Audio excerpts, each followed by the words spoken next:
Between 2008 and 2014, Air Baltic was operating a few Boeing 757-200s, and luckily Herpa made a 1:500 scale model of it. But is it today worth our time and money? We'll find out.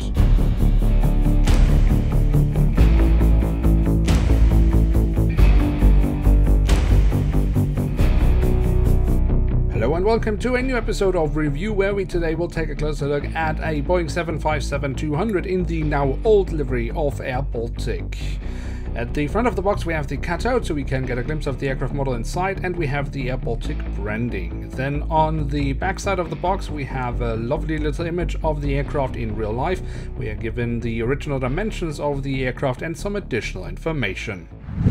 And here she is, the Boeing 757-200 of Air Baltic in their now old livery, as Air Baltic recently updated the livery, not by much, they just slightly changed the design at the tail section of the aircraft. So with that, let's take a look at the tail section, because here we find the Air Baltic branding on the vertical stabilizer, and we have the full registration code of the aircraft on the fuselage. Across the fuselage at the front of the aircraft we then have the airbaltic.com branding.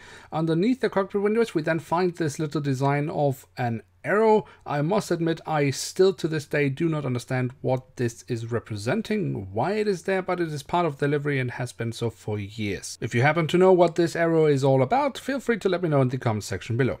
And then we don't have really much detailing around the cockpit windows. We have some markings around the windows themselves, but that's about it. The engine nacelles have been given this really nice metallic look and do carry the Air Baltic branding. They could, however, be a little bit more detailed. Of course, this is not a current release, so we should forgive them for that. And we have seen this kind of design on engine nacelles with other models from Herpa Wings from that time, but it still doesn't really look nice. But what does look nice are the engine nacelles, and those we can see if we look into the engines from the front.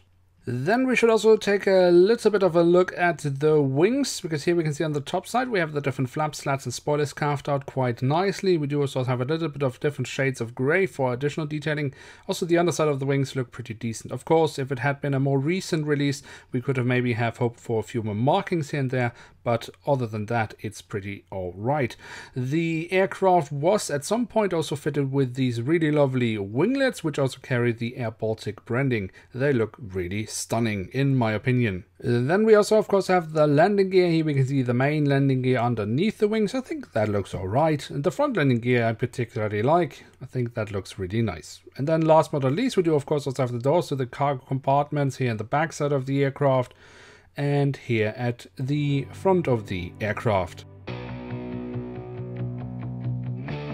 So there we have it, the Boeing 757-200 in the now old livery of Air Baltic, but of course the livery that were used at the time of this aircraft service with the airline.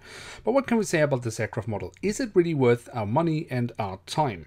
Well, in a way yes, and in a way no. I mean, if you're not interested in aircraft that aren't flying anymore, then this aircraft model is not for you. But when we look at the model itself, it's actually not that bad. The physical detailing is actually pretty much just the same as we could get from Herpa Wings today, so in that sense it's really not bad, except maybe for the engine nacelles. The print quality is also excellent, although I would expect a few more details on a more current release. But if you can look past that, I think it's a really nice little model, and especially if you like an historic fleet, then this would be a great addition. Now with that we have reached the end of today's episode. If you have enjoyed this video, then don't forget to smash the like button, that really helps us out. If you are new around here, why not hit subscribe, that would be absolutely awesome. And with that I'd like to say thank you so much for watching, hope to see you soon again. I'm checking out, and bye.